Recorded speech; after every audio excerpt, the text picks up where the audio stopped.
I am Mira Rios. When I was 33, my mother-in-law threw my 10-week-old son's crib into the dumpster and locked him in a room reeking of industrial primer.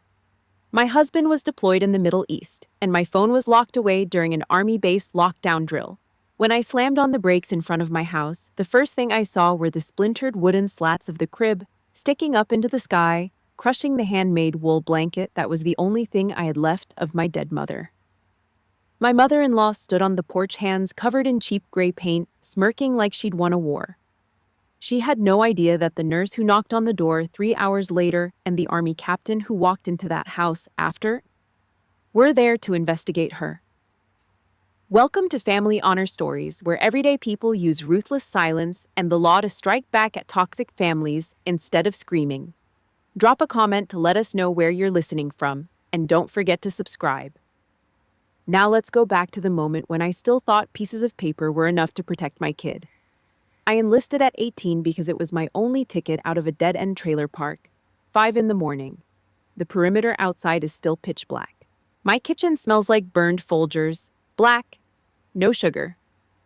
I sit alone at the laminate table. The house is dead silent. I hold a cheap blue ballpoint pen, digging the tip into a stack of printed forms. Army Form 5305, Family Care Plan. I press down hard enough to score the wood underneath the paper. I write Sarah Jenkins, not a blood relative, a squad mate's wife. I designate her as the sole temporary guardian of my son. In my world, blood doesn't mean loyalty. Blood just means they know exactly where to slide the knife. I fold the crisp white papers, slide them into a gallon-sized Ziploc bag, and slap it onto the stainless steel fridge with a heavy magnet. Right at eye level. No gray areas, no family favors, just legal boundaries. I take a sip of the bitter coffee and look at the empty space at the head of the dining table. My jaw tightens. Last November, Thanksgiving. I had just come back from a brutal 9-month tour in Iraq, sweating inside 40 pounds of Kevlar, eating dust, saving up every single dime of my hazard pay so David and I could finally put the down payment on this exact house. It was my fortress. Elena hosted the family dinner, here, under my roof. She took my debit card, went to the grocery store, and bought a 20-pound Butterball turkey, expensive wine, and all the trimmings. When it was time to sit down, the dining room was packed. Every heavy oak chair was taken by her side of the family. Bianca, her cousins, people who had never worked a day of hard labor in their lives. Elena walked into the garage. She dragged out a flimsy white plastic folding chair, the kind you sit on at a cheap tailgate party. She wedged it into the far corner of the room, right next to the kitchen trash can. For me. I sat there in my dress uniform, silent. The plastic legs wobbled under my weight. Elena stood at the head of the table, carving the meat, passing the porcelain plates around, completely bypassing my corner. The good silverware clinked. She caught me looking at her. She didn't look away. She just gave me that sickeningly sweet, tight-lipped smile. "It's just a shame," Elena muttered, her voice loud enough to cut straight through the room's chatter. She glanced sideways at my combat boots. Women holding rifles, their kids just end up eating dirt. Absolutely no maternal instinct. Bianca snickered into her wine glass. I didn't yell. I didn't flip the table. I just stabbed my fork into a slice of dry, overcooked white meat and chewed. Surviving a toxic family is exactly like surviving an ambush. You don't scream. You observe. You let them think they have the upper hand. You dig your trench. I push the chair back. The linoleum squeaks under my boots, pulling me back to the present. I walk down the narrow, dark hallway to Leo's room. He's 10 weeks old. Sleeping soundly in the white wooden crib I put together myself. 2 nights fueled by caffeine, working an Allen wrench until my thumbs blistered. I reach out. My rough, calloused fingers brush the edge of a hand-knitted, wheat-colored wool blanket draped over the crib railing. It smells like old yarn and cheap lavender soap. It smells like my mom. She didn't die of old age. She died of a bad cough in a rusted single-wide trailer in Ohio because she didn't have health insurance. This scratchy piece of wool is the only inheritance I ever got. It's the only soft thing I have left in this world. I smooth out a wrinkle on the frayed edge. I tuck it closer to Leo's tiny rising chest. He is my heart. And in a combat zone, you never leave your heart exposed. 9:30 a.m. The motor pool at the base. The air is thick with the heavy stench of diesel fuel and gun oil. We are prepping for a full-scale lockdown drill. Nobody leaves, nobody communicates. The base becomes an island. I'm tightening the Velcro straps on my tactical vest when my phone vibrates deep inside my camo cargo pocket. A text message, Elena. Coming over to help with the baby today. See you later. My neck twitches. The muscles at the base of my skull pull tight, hot, and fast. She doesn't come over to help. She comes over to mark her territory. David is 5,000 miles away in a sandbox, so she thinks the perimeter is unguarded. My thumbs hit the glass screen, firing a text to Sarah. Elena is inbound.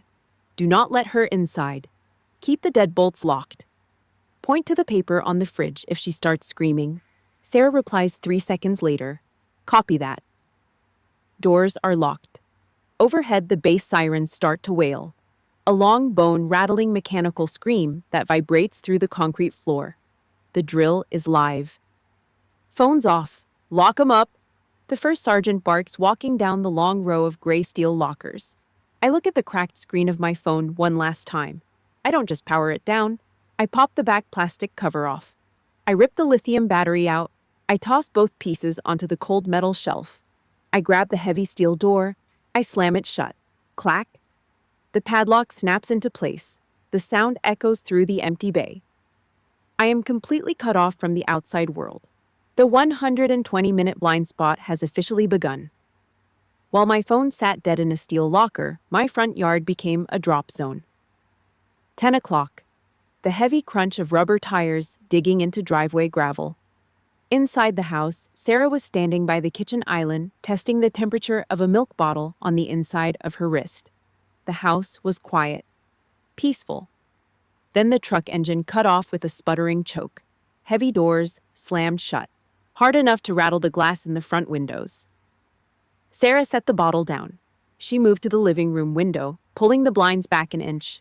A rusted Ford F-150. Elena's truck. Sarah walked to the front door and checked the deadbolt. Locked, exactly the way I ordered. But Sarah didn't know about the spare key. David gave it to his mother right before his boots hit the sand in the Middle East. Just in case of an emergency, he had told me. He thought he was being a good son.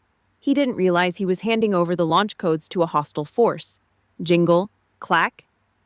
The deadbolt turned from the outside. The heavy oak door swung open, hitting the drywall with a dull, hollow thud. Elena stepped right into my foyer. She didn't bother to wipe her boots. Clumps of damp brown yard mud stamped directly onto the clean laminate floor I'd scrubbed on my hands and knees. The heavy, suffocating scent of cheap drugstore vanilla perfume flooded the room instantly, choking out the warm smell of baby formula. Sarah stepped squarely into the hallway, using her body to block the path to the nursery. You can't be in here. Mira said no visitors today. I don't give a damn what that girl says, Elena snapped. She jerked her chin up, chest puffed out in that classic stance of unearned authority. She pointed a manicured finger hard at the floorboards. This is my son's house. It has the Rio's name on the mortgage. You are a hired stranger. Get the hell out of my way. Right behind her, Bianca marched in. She already had her phone out, held up at eye level. The red recording light was blinking. Just documenting the rescue, Bianca muttered to the camera, panning the lens over the living room, faking a tone of deep concern. Getting my nephew away from a deadbeat mother who abandons him with randoms while she plays soldier. Sarah didn't flinch. She was an army wife. She didn't deal in drama. She dealt in protocol. She pointed a stiff finger toward the stainless steel fridge. Look at the paper. I am the designated legal guardian. Army Form 5305. It's a federal document. Elena didn't even pause. She marched right past Sarah, her muddy boots leaving a filthy trail across my rug. She didn't bother to read the black ink on the form. She grabbed the plastic Ziploc bag and ripped it right off the fridge door. Rip! She crumpled the heavy paper in her fist, crushing my signature, crushing my boundaries. She tossed it straight into the garbage can under the sink. Army forms don't mean spit in my family, Elena spat. Blood dictates the rules here. In the back bedroom, Leo started to scream. It wasn't a fuss. It was a high-pitched, terrified wail. The sudden violent shouting had startled him out of his sleep. Sarah's muscles coiled tight. Her hands balled into fists at her sides. She took a half step forward. Her instinct was to physically shove Elena backward out the front door. But Sarah knew the rules of engagement. You do not initiate a physical altercation in a confined space with a 10-week-old infant in the crossfire. Especially not with two unstable hostiles, one of whom is holding a camera, just begging for a reason to call the cops and get Child Protective Services involved. A physical fight would put Leo at risk. Sarah swallowed the bile burning in her throat. She looked at Elena's smug, tight-lipped smile. "I'm texting Mira right now," Sarah said. Her voice was dead flat. "Go ahead." Elena laughed, waving her hand dismissively. "Tell her I'm cleaning up her mess." Sarah backed up slowly, one step at a time, never taking her eyes off them. She pulled her phone from her back pocket and typed the SOS text. She hit send. She had no way of knowing the message was just bouncing off the cold, thick steel of my locker at the base, completely unread. Sarah stepped out the front door. She had lost the physical high ground. It makes my blood boil just thinking about it. A mother's ultimate nightmare isn't a stranger breaking in through a window in the dead of night. It's the family member walking through the front door with a key in broad daylight using blood as an excuse to trample everything you built. If you've ever had a toxic family member cross a hard boundary and then play the victim, hit the like button right now. Drop a 1 in the comments if you know exactly how maddening that entitlement feels. We see you, and I promise you, you are not alone. Sarah walked down the concrete driveway to her sedan. Her hand shook from the adrenaline spike as she gripped the steering wheel. She shoved the car into reverse. She looked up into the rearview mirror before pulling out into the street. Elena wasn't going inside to comfort a crying baby. She was standing at the lowered tailgate of her Ford F-150. She hauled a heavy industrial-sized metal bucket out of the truck bed. Sarah rolled her window down an inch. The wind shifted. It didn't smell like cheap vanilla perfume anymore. It smelled like raw ammonia, chemical solvent, heavy, cheap, toxic industrial wall primer. The kind with warning labels telling you absolutely not to use it indoors without industrial-grade ventilation. Elena kicked my front door wide open, hauling the sloshing gray bucket inside. My perimeter was breached. My son was inside. And the air was about to turn completely toxic. The heavy sloshing bucket of industrial primer hit the laminate floor of the nursery. Elena didn't just cross a boundary. She brought a wrecking ball to it. First, she dealt with Leo. She scooped my 10-week-old son out of his crib. He was screaming, his small chest heaving, his face red from the sudden chaos. She carried him down the hall and dumped him squarely in the middle of the guest bedroom's queen mattress. Any modern American mother knows the rules of safe sleep. Firm mattress. Nothing in the crib. No blankets. No pillows. Flat on the back. It's drilled into our heads from day one to prevent SIDS. Elena didn't care about medical science. She cared about what was convenient. She grabbed 3 oversized heavy feather pillows and jammed them tightly around Leo's small body so he wouldn't roll off the bed. She boxed him in. Then she walked over to the closet and pulled out a rusted, heavy-duty coil space heater. The kind of old garage heater that sucks the moisture right out of the air. She plugged it in, cranked the dial all the way up, and pointed the glowing red coils directly at my son's face.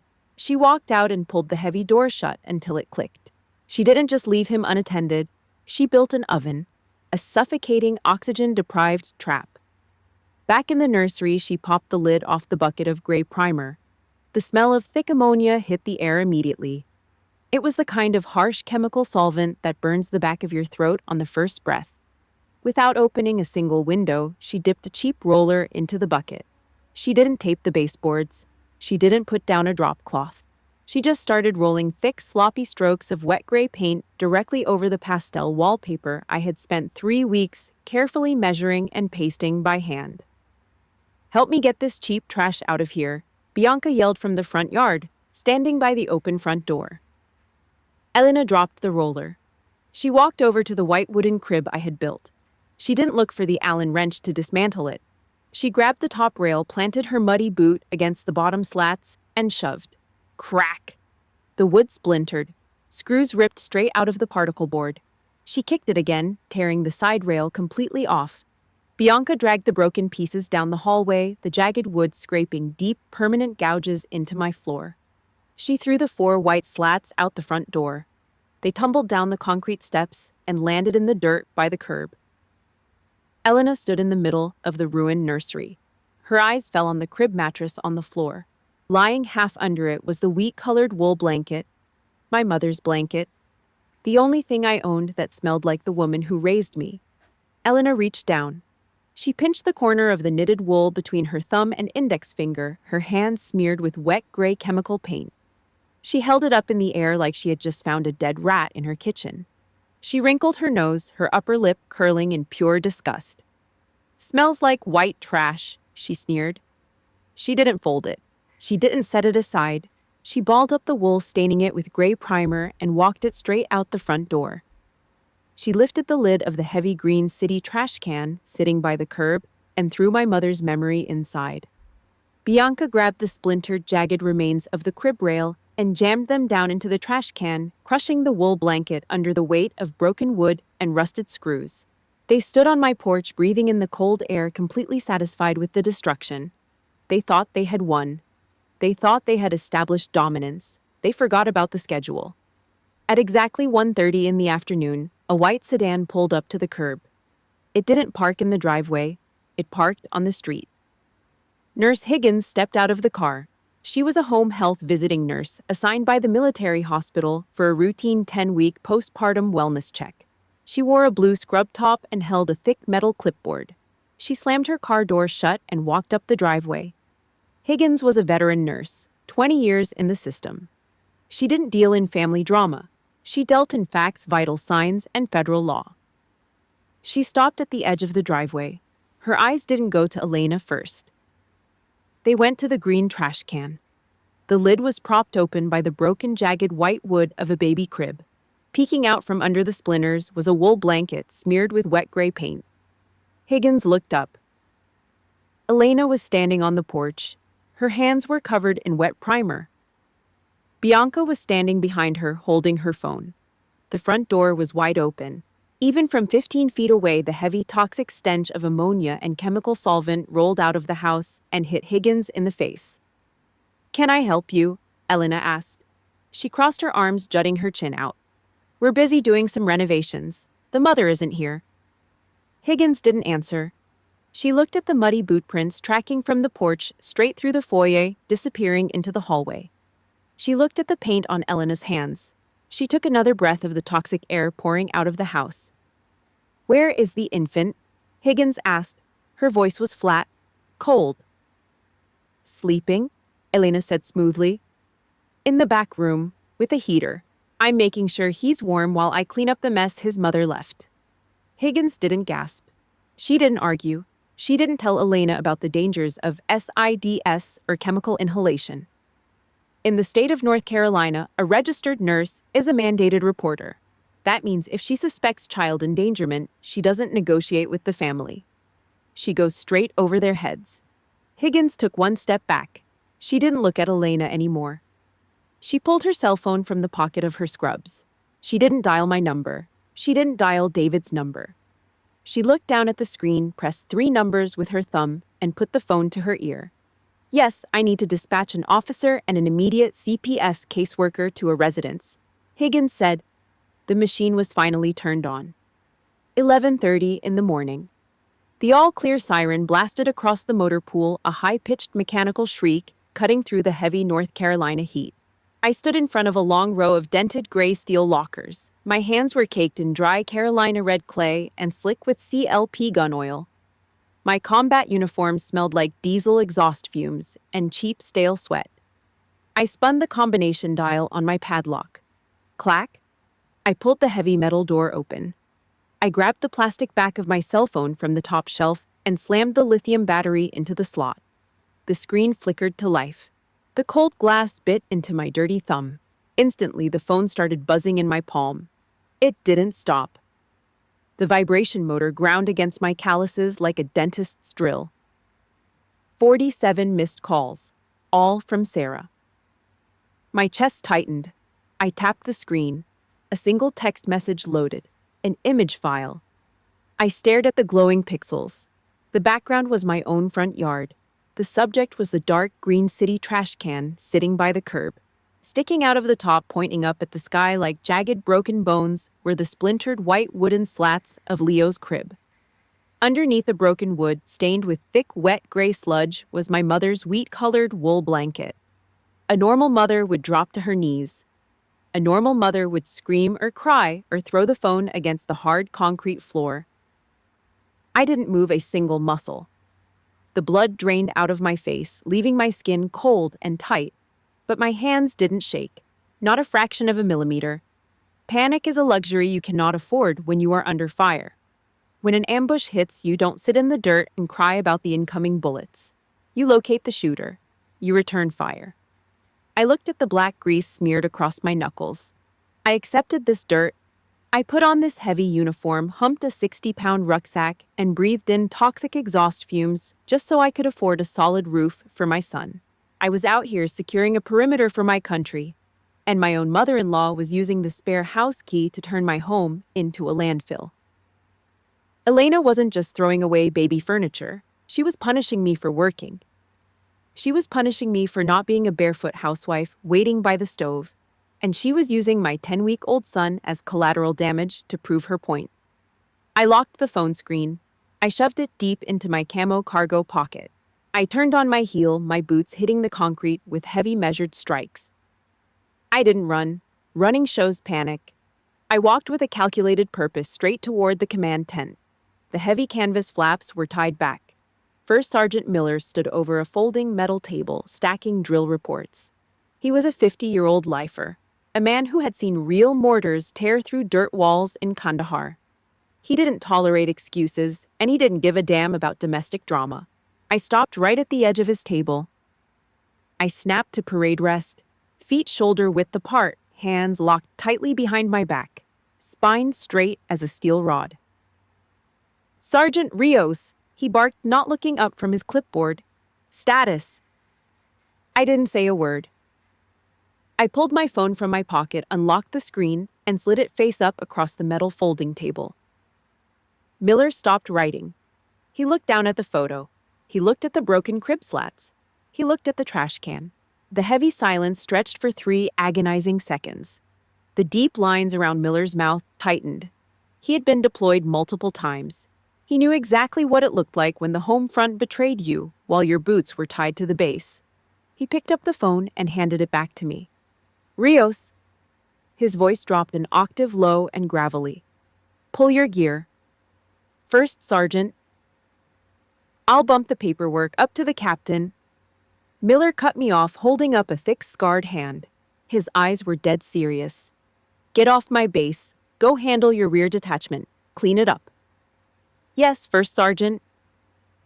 5 minutes later, I was in the cab of my Chevy Colorado, tearing down the 2-lane blacktop toward town. The needle on the speedometer hovered at 80. The tires whined hard against the asphalt. I threw my phone onto the passenger seat and slammed the speakerphone button. Sarah picked up on the first ring. "Mira! Oh my God, Mira, they're inside." I cut her off. I didn't ask if my son was crying. I didn't ask if he was scared. I needed ammunition, not emotion. "Give me timestamps, Sarah," I ordered. My voice was pure ice. What time did her tires hit the gravel? 10, exactly 10 a.m. Did she read the Army form 5305? She ripped it off the fridge, threw it in the kitchen trash. "Destruction of a legal document," I muttered. "Who else is on site?" "Bianca. She's recording everything on her phone, trying to build a case that you abandoned Leo." I let out a short, hollow laugh. It sounded like metal scraping metal. "Let her record. What time did the smell start?" "Right before I pulled out. 10:15. Mira, it smelled like heavy industrial primer, pure ammonia. She carried a 5-gallon bucket inside." I didn't reply. I hit the red button on the dash to end the call. My brain started stacking the bricks of a timeline. A prosecutor's dream. 10 a.m., trespassing. 10:15, chemical endangerment of a minor. 11:30, destruction of private property. I gripped the steering wheel. My knuckles turned stark white against the black leather. The sharp smell of gun oil from my hands filled the cramped cab of the truck. I took the final turn onto my street. The neighborhood was quiet. 2 houses down, I saw Elena's rusted F-150 parked diagonally across my driveway, dripping dark oil onto my clean concrete. I didn't tap the brakes. My Chevy Colorado slammed to a halt. Tires locked. Burning rubber scraped against the asphalt, leaving thick black streaks just inches from the rear bumper of Elena's rusted Ford F-150. I threw the truck into park and ripped the keys from the ignition. The air outside was already tainted. Standing on my own front walkway, I could smell the sharp chemical bite of industrial primer leaking through the cracks of my own house. To my left, over the rusted chain-link fence, my neighbor Martha stood on her overgrown lawn. She had her smartphone gripped in both hands, the camera lens pointed squarely at my porch. Waiting for a show. Waiting for the crazy veteran to snap so she could upload it to her local gossip group. I did not look at her. I did not give her a single frame of hesitation. I took the 3 porch steps in one stride. The front door was pulled shut but not latched. I planted the flat sole of my combat boot right next to the deadbolt and kicked. Hard.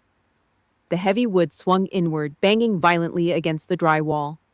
A wall of dry, suffocating heat slammed into my face. It felt like standing over an open exhaust vent in the middle of July.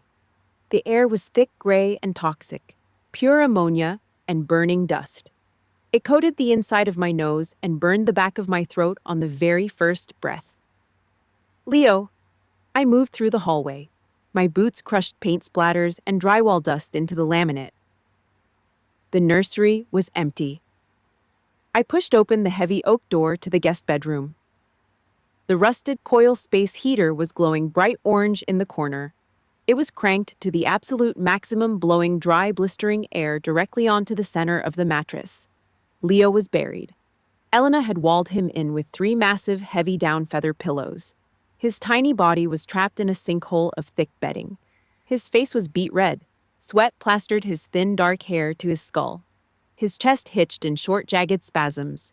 He was not crying anymore. He was just wheezing, choking on the stagnant, overheated air. My stomach dropped, but my hands moved on pure muscle memory. I lunged across the room. I shoved the heavy pillows onto the floor and scooped my son against my chest. His skin was burning hot through his cotton onesie. His tiny fingers grabbed blindly at the rough, dirt-stained fabric of my camo uniform. I turned toward the bedroom windows. They were painted shut years ago. I did not waste time fumbling with the rusted latches. I raised my heavy boot and kicked the center glass pane. The glass shattered outward, raining down into the garden bushes. I kicked the second window pane, clearing the jagged edges from the wooden frame. A sharp, freezing November wind rushed into the room. It cut through the toxic heat like an ice blade. I stood right in front of the broken frame, holding Leo directly in the stream of the cold, clean air. I shielded his eyes with a cupped hand and let the wind flood his lungs. 1 second, 2 seconds, 3. Leo coughed, a harsh rattling sound. Then he took a deep, clear breath and let out a loud, piercing wail. Only then did my own heart start beating again. "What the hell are you breaking my windows for?" I turned around. Elena stood in the doorway. She held a cheap wooden paint stirrer in her right hand, dripping with thick gray primer. Her boots were tracking wet mud and fresh paint all over the hallway rug. She did not look at the glowing space heater. She did not look at her suffocating, screaming grandson. She looked at the broken glass on the floor. She leaned against the doorframe, crossing her arms over her chest. A smug, tight-lipped smirk pulled at the corners of her mouth. She looked me up and down, her eyes lingering on the dried mud and gun oil staining my uniform.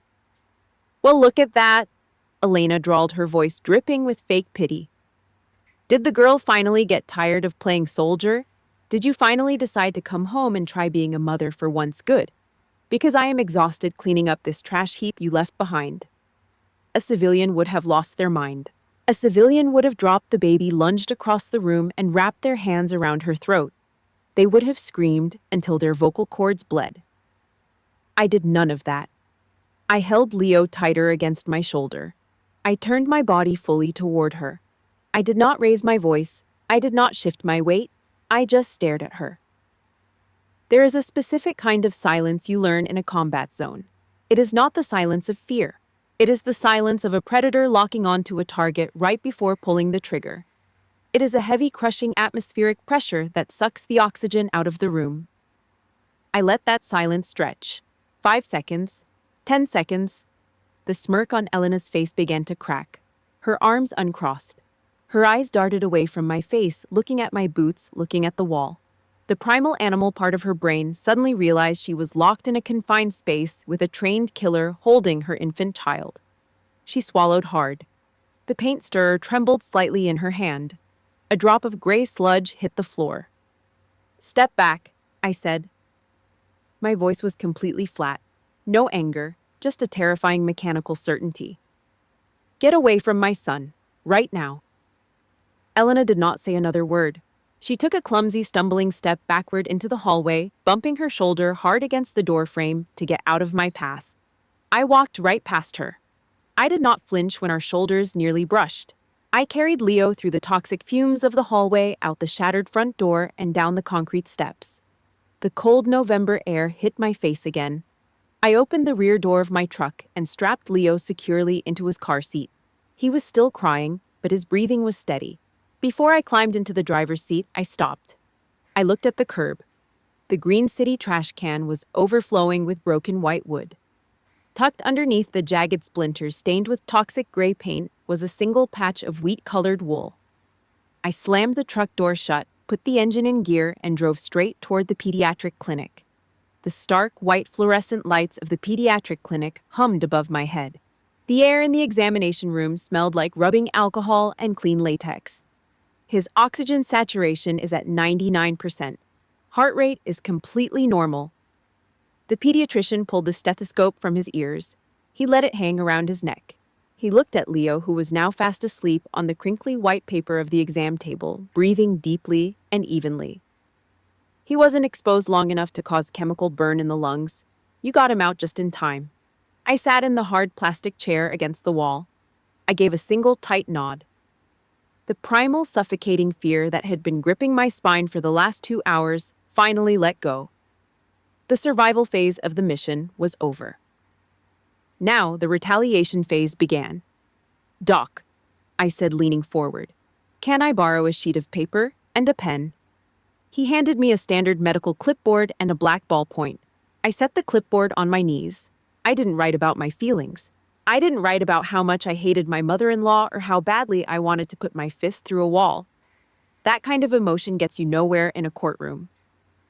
A judge doesn't care if your feelings are hurt. A judge cares about dates, times, and hard evidence. I started stacking my ammunition. 10:05 a.m. I wrote the numbers in block letters. Hostile took possession of the property. Removed legal guardian Sarah Jenkins under threat. 11:30 a.m. I pressed the pen down hard. Destruction of infant crib.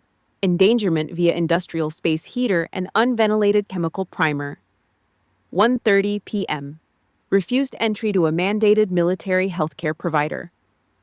I pulled my cell phone from my pocket.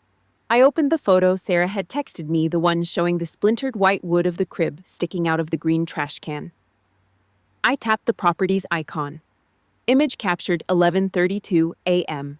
A hard, digital timestamp. Undeniable. I forwarded the photo along with the entire call log, showing 47 missed calls from Sarah directly to my personal email. Then I backed it up to 2 separate cloud servers. One thing you learn quickly in the military: if it isn't documented, it didn't happen. I stared at the piece of paper. It is a sickening, bitter pill to swallow when you realize the people who share your blood or your husband's blood are the ones actively trying to destroy you. Meanwhile, the people who actually protect you are strangers in uniforms and scrubs. The system trusted me. My own family tried to bury me. At exactly 2 o'clock, my phone screen lit up. Ting. A sharp, high-pitched email notification. I opened the federal inbox. It was an automated alert from Child Protective Services cross-referenced with the military network. Nurse Higgins had filed a Priority 1 child endangerment report. Elena thought she was untouchable because she had a spare house key and the title of Grandma. She didn't realize that the second Higgins made that phone call, a massive, unfeeling federal machine woke up. And because I was an active duty soldier, the civilian CPS system automatically flagged the file and kicked it straight over to the Army Family Advocacy Program. The report didn't go to some random social worker in a cubicle downtown. It went directly to the desk of my commanding officer. My phone vibrated again. This time it wasn't an email. It was a phone call. Captain Vance. I accepted the call and lifted the phone to my ear. Sergeant Rios. I have the report, Rios, Captain Vance said. His voice was a low, steady rumble over the speaker. He didn't sound panicked. He sounded like a man reviewing a tactical map. Nurse Higgins filed a full statement. She documented the chemical odor, the destruction of property, and the hostility of your mother-in-law. Yes, sir. I have Leo at the clinic now. He's cleared. Good. Vance paused. I could hear the faint click of a pen in his office. Listen to me, Sergeant. Your record is the cleanest in this entire battalion. You have 0 disciplinary actions. You have a solid family care plan on file. You hold the line. Understood, sir. Do not engage with the hostile. Do not scream. Do not argue. The Army is stepping in. Let the paperwork speak. Yes, sir. I hung up the phone. I looked down at the clipboard in my lap. The timeline was perfect. The evidence was secured. The trap was set. Right at that exact second, a text bubble popped up on my screen. It was from Elena. I already called the authorities on you. They are on their way. Get ready to lose your kid. I read the gray text box twice. She actually did it. She tried to weaponize the system against me. She thought she could play the victim cry to the cops and use my military service as proof that I was an absent mother. She thought the system would take her side. She had no idea she had just slipped her own neck into a federal noose. If you have ever had a toxic family member try to turn the tables and play the victim after they attacked you, hit that like button. Drop a paper trail in the comments if you know that keeping the receipts is the only way to win. I didn't reply to her text. I didn't send a single angry emoji. I just locked the screen. The glass went completely black, reflecting my face under the harsh fluorescent lights. A slow, cold smirk pulled at the corner of my mouth. I picked up the sleeping baby, grabbed my clipboard, and walked out of the clinic to watch her burn. 10 o'clock, Monday morning. The air inside my living room was dead. 3 days had passed since the incident. The smell of ammonia was gone, replaced by the suffocating tension of an impending execution. A sharp knock hit the front door. 3 quick raps. Before I could move, Elena lunged off the sofa. She practically sprinted across my laminate floor, throwing the heavy oak door open like she owned the hinges. "Oh, thank God you're here," Elena gasped. Her voice was pitched an octave higher than normal. Pure, unfiltered melodrama. A woman stood on the porch. Black slacks, gray blazer, a heavy lanyard hanging around her neck with a state-issued ID card. Agent Chen, Child Protective Services. Chen stepped inside. She didn't smile. She pulled a thick legal pad from her leather tote bag and clicked her pen. Elena immediately launched into her routine. She grabbed Chen's forearm, a gesture of fake, desperate intimacy. "I am just so glad the state finally listens. I had to physically break in here on Friday to save my grandson. This place was a disaster zone.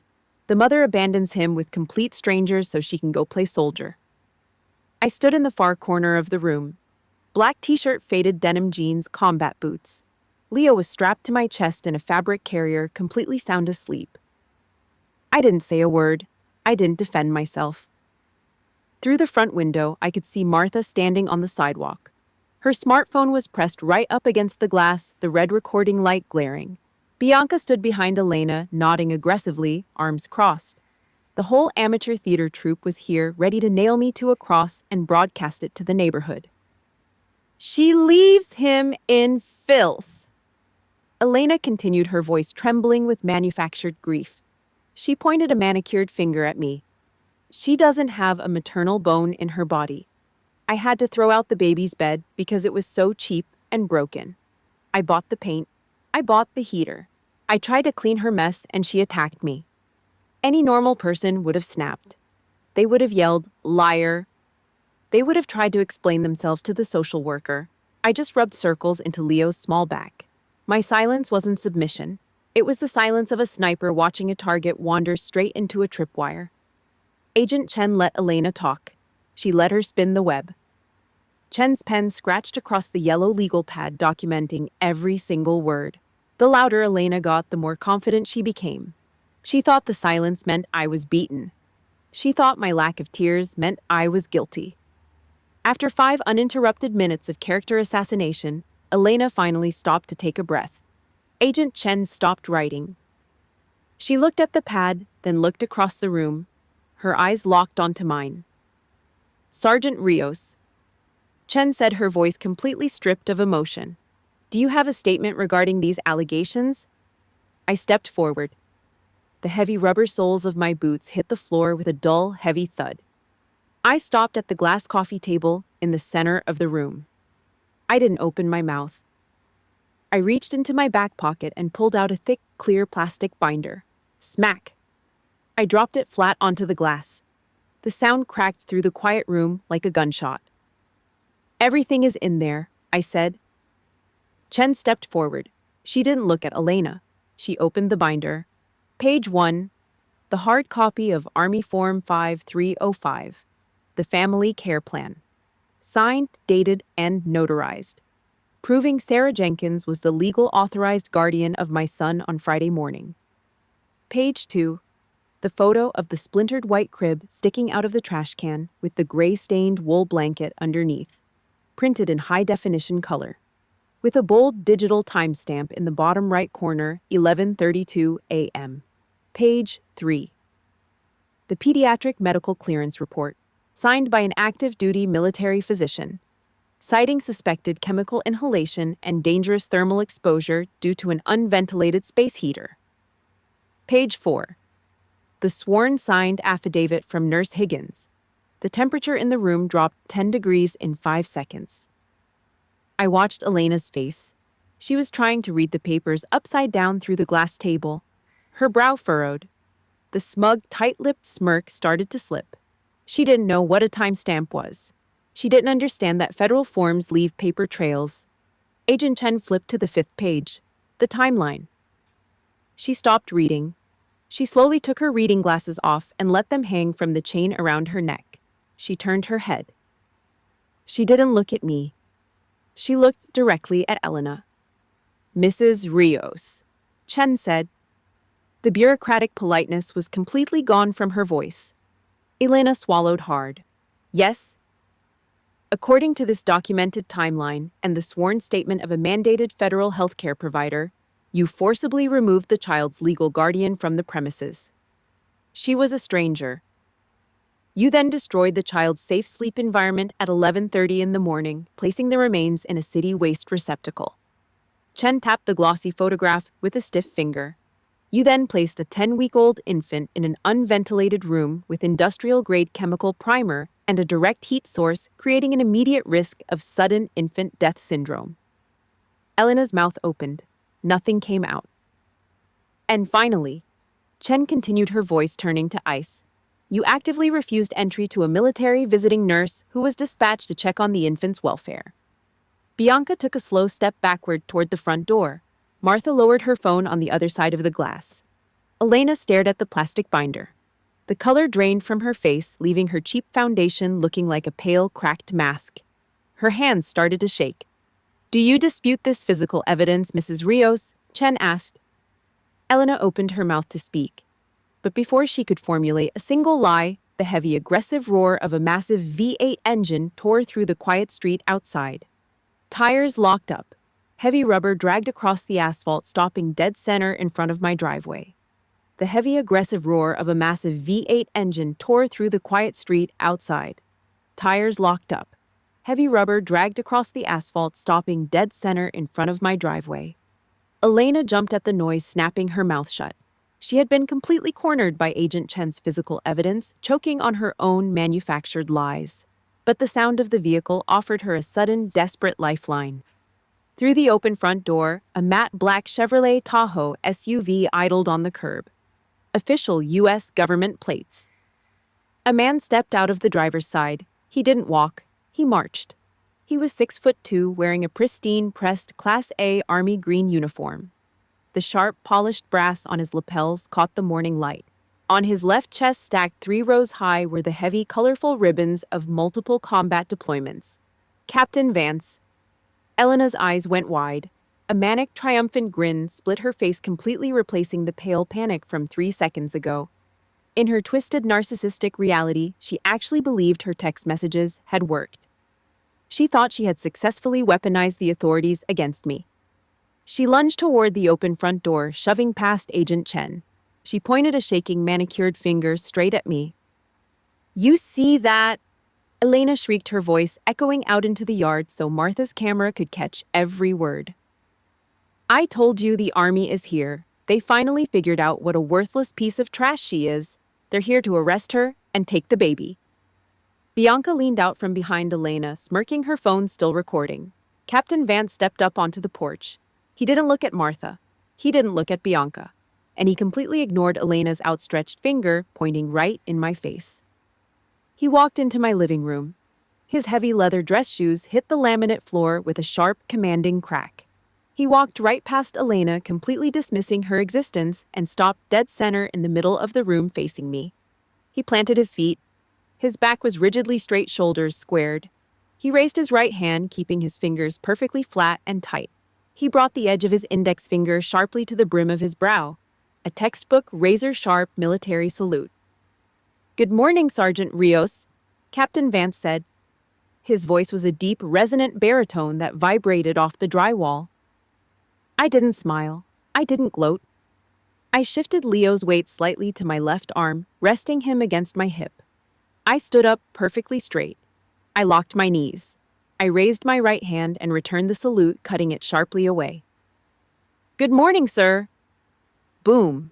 The entire false reality Elena had built over the last 10 years instantly shattered into a million jagged pieces. She stood frozen by the front door. Her jaw dropped open. The triumphant grin melted off her face, replaced by a look of sheer, uncomprehending horror. The blood rushed out of her cheeks. For a decade, she had degraded me. She told her friends I was just playing soldier. She told David I was too rough, too uncultured, too white trash to be a real mother. She used my uniform as an insult. And now a high-ranking combat officer was standing in her son's house saluting that exact same uniform, giving me the ultimate, undeniable mark of respect. "What?" Elena stammered, her voice cracking. "What are you doing? Why are you saluting her? She abandoned her child. She attacked me." She sounded like a drowning rat clawing at the side of a bucket. Captain Vance slowly lowered his hand. He turned his head, his eyes locked onto Elena. There is a specific look a combat commander gives an insurgent. It is completely devoid of empathy. It is the look of a man evaluating a threat and calculating exactly how much force is required to neutralize it. "Ma'am," Vance said. The word sounded like a threat. "I am Captain Vance, United States Army. I am here acting as a liaison for the Family Advocacy Program." "Then do your job and arrest her," Elena screeched, pointing at me again, her finger visibly shaking. "Sergeant Rios has the cleanest service record in this battalion." Vance stated, his voice dropping to a low, dangerous rumble. He took one step toward Elena. She instinctively shrank back against the wall. She followed federal protocol. She filed a legal family care plan. She protected her child. The only threat in this room is you. "That is a lie." Vance didn't raise his voice. He didn't need to. "You bypassed a military lockdown. You destroyed private property. You placed an infant in a hazardous chemical environment, and you refused entry to a mandated federal healthcare provider." Agent Chen stepped up next to Vance, holding the clear plastic binder tight against her chest. "The physical evidence is overwhelming, Mrs. Rios. The state of North Carolina is officially opening an investigation into child endangerment. And the United States Army," Vance added, his eyes narrowing to cold slits, "is officially placing you on the installation ban list. If you approach Sergeant Rios, her child, or any military property, you will be detained by federal military police." Bianca slowly lowered her cell phone. The red recording light clicked off. She looked at her mother, then looked at the floor, backing away toward the door like a coward. Outside, Martha had already disappeared from the window. The neighborhood gossip show was over. Elena stood alone against the wall. Her chest heaved rapidly. She was hyperventilating. The heavy, cheap vanilla perfume she wore couldn't mask the sudden sour smell of her own fear. She looked at Agent Chen, then at Captain Vance, and finally her eyes landed on me. She realized she was completely surrounded by the system she had tried to use against me. I stood holding my son, looking back at her. I didn't say a single word. I didn't have to. The United States government had just spoken for me. The entire room belonged to me now. I held the absolute power of life and death over Elena's future. With the federal evidence sitting on the glass table, I could have pressed criminal charges. I could have pushed Agent Chen to have her dragged out of my house in handcuffs for child endangerment. I could have ruined her life the way she tried to ruin mine. But a soldier doesn't waste ammunition on a corpse. I looked at Agent Chen. I kept my voice dead level. I don't want her in a jail cell, I said. I want a permanent, indefinite, no-contact order. Her name is to be completely wiped from every piece of medical, educational, and legal paperwork associated with my son. She does not exist to him, Elena snapped. The last frayed thread of her sanity broke. You can't do that, she shrieked. Spittle flew from her lips. She stepped toward me, her hands balling into fists, completely forgetting that a combat officer was standing 3 feet away. I am his grandmother. You don't have the right. David will never let you get away with this. When my son finds out what you're doing. On the glass coffee table right next to the plastic evidence binder, my cell phone lit up. A heavy digital ringtone cut through Elena's screaming. It was a FaceTime video call. The caller ID flashed bold white letters against the dark screen, David. Elena stopped mid-sentence. She pointed a shaking finger at the phone. Answer it, she hissed. Answer it right now. Let him see what his crazy wife is doing to his mother.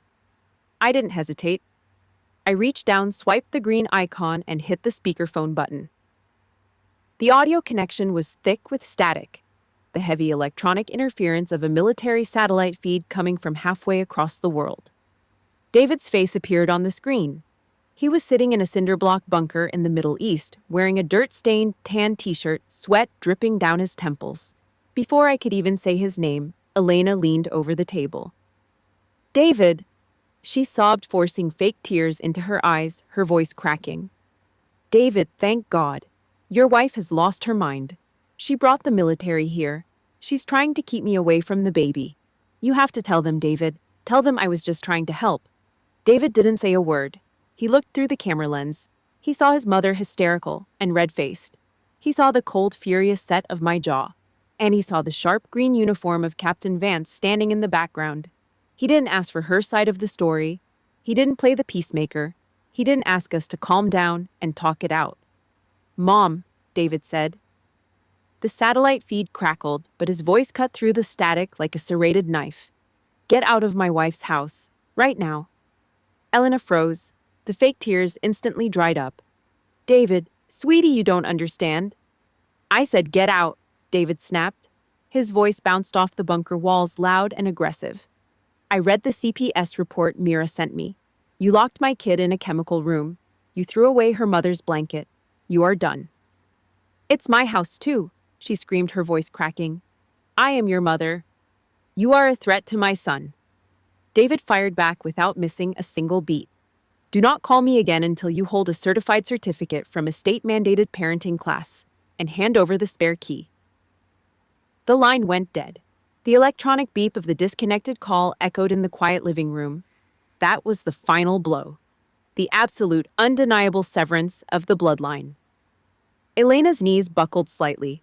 She slumped against the back of the sofa, staring at the black screen of the phone. The one person she thought would always take her side, the son she had manipulated for 30 years, had just publicly executed her authority from 5,000 miles away. The ripple effect was immediate. Bianca, who had been standing by the hallway the entire time, didn't say a single word in her mother's defense. She quietly slung her designer purse over her shoulder. The rubber soles of her shoes squeaked against the laminate floor as she backed away, turning down the hallway and slipping out the back door like a coward. Outside on the front lawn, Martha quickly shoved her smartphone deep into the pocket of her sweatpants. Captain Vance slowly turned his head, locking eyes with her through the front window. Martha didn't wait for him to step outside. She turned around and speed-walked back to her own property, keeping her head down. The audience was gone. The flying monkeys had scattered. Elena stood up. Her hands were shaking violently now. She reached into her cheap leather purse, pulled out the brass spare key, and threw it onto the glass table. It hit the plastic binder with a sharp clatter. She looked at me. Her eyes were red, swollen, and filled with a toxic, venomous hatred. Even now completely destroyed, she refused to take accountability. She tried to salvage one last pathetic scrap of her pride. "This is my son's house," she muttered, her voice trembling. "You're nothing without him." I stepped away from the table. I walked past Agent Chen. I walked past Captain Vance. I grabbed the heavy brass handle of the front door and pulled it wide open. A cold, bitter gust of North Carolina wind ripped into the living room. I looked Elena dead in the eyes. "This is not your son's house," I said, my voice sharp and cold as a razor blade. "This is our house. Get out." The heavy oak door closed behind Elena. Click. The deadbolt slid into the steel strike plate. The lock was secure. The perimeter was finally clear. Dusk was settling over Fayetteville. The streetlights outside hummed to life, casting long, sharp shadows across the driveway. I zipped my light field jacket up to my chin and stepped out onto the concrete porch. I didn't call Sarah back over to help. I didn't ask Captain Vance for a detail. A soldier cleans up their own battlefield. I walked down to the curb. The heavy green city trash can was sitting exactly where Elena left it. I reached my hands inside. These were the same hands that had hauled 60-pound rucksacks across the desert, the same hands that had dug firing trenches in the hard-packed dirt of Iraq. I grabbed the broken, splintered wood of the white crib. I pulled each piece out, stacking the jagged slats onto the damp grass. At the bottom of the plastic bin, sitting in a pool of gray chemical sludge, was the wheat-colored wool blanket. I reached down and grabbed the dry corner. I lifted it out. The heavy stench of industrial primer burned my nose. The wool was matted, stiff, and stained. Elena had looked at this and called it trash. She looked at the only thing I had left of the woman who raised me in a rusted Ohio trailer, and she tried to throw it away because it didn't fit her shiny, fake reality. I carried the blanket inside. Later that night, the house was completely silent. The harsh overhead lights in the laundry room cast a yellow glow against the white utility sink. I filled the basin with hot water. I poured in a heavy measure of clear, unscented detergent.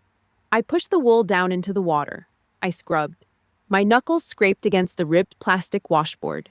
The water instantly turned a murky, toxic gray as the chemical primer bled out of the fibers. I drained the sink. I filled it again. I scrubbed harder. I watched the gray suds swirl down the drain. With every push of my hands, I was washing away Elena's entitlement. I was washing away the years of standing in the corner of my own dining room, eating dry turkey off a plastic folding chair. I was washing away the shame of thinking I wasn't a good enough mother just because I wore combat boots instead of high heels. By the fourth wash, the water ran completely clear. The harsh smell of ammonia was gone. Underneath it, faint but undeniable, was the smell of old yarn and cheap lavender soap, the scent of my mother. History doesn't have to be thrown in a dumpster just because it's dirty. You just have to wash the filth off. I squeezed the heavy water from the wool and hung the blanket over the shower rod to dry. I walked back into the living room. The glass coffee table was wiped clean. I sat down on the sofa and opened the heavy plastic binder. I took the timeline out. I took the pediatric medical clearance out. I took the family care plan out. I stacked them perfectly flush against each other. Then I pulled a new piece of paper from a manila folder on the cushion next to me. It was a freshly printed document from the county courthouse, a permanent state-issued no-contact order. At the bottom right corner, stamped over the black ink of a judge's signature, was a heavy raised red seal. I placed it on top of the stack. I closed the plastic cover. Snap. The fortress was patched. It was stronger now. The weak spots had been identified and permanently sealed off. Midnight. A sharp, biting North Carolina wind whistled through the heavy plastic tarp I had duct-taped over the shattered bedroom windows. The heater was gone. The toxic air was gone. The room was freezing, but it was safe. I sat in the old rocking chair in the corner of the nursery. Leo was asleep in my arms. I had wrapped him tightly in the wheat-colored wool blanket. The yarn was dry now, completely clean, smelling like fresh soap and cold air. His small chest rose and fell in a steady, unbroken rhythm against my collarbone. I looked down at the plastic binder sitting on the floor next to my boots. For years, I hated myself for being cold. I hated that I didn't know how to speak in soft, soothing tones. I hated that I viewed everything as a tactical operation. I thought there was something fundamentally broken inside of me. My mother used knitting needles and cheap yarn to build her love. She wove it together to keep me warm in a freezing trailer. I didn't know how to knit, but I knew how to build a shield. My love wasn't soft. My love was a signed legal document. My love was an ironclad timeline. My love was the discipline to stand completely silent and let the federal government destroy the woman trying to hurt my son. I used steel lockers, military law, and red ink to build a wall that no one could ever breach again. Enemy fire didn't kill me in the desert, and the knives waiting for me in my own house didn't kill me either. I am Mira Rios, a mother, and a sergeant in the United States Army. If you found strength in this story, hit the like button, drop a comment below, and subscribe to Family Honor Stories. Thank you for listening, and I will see you in the next one.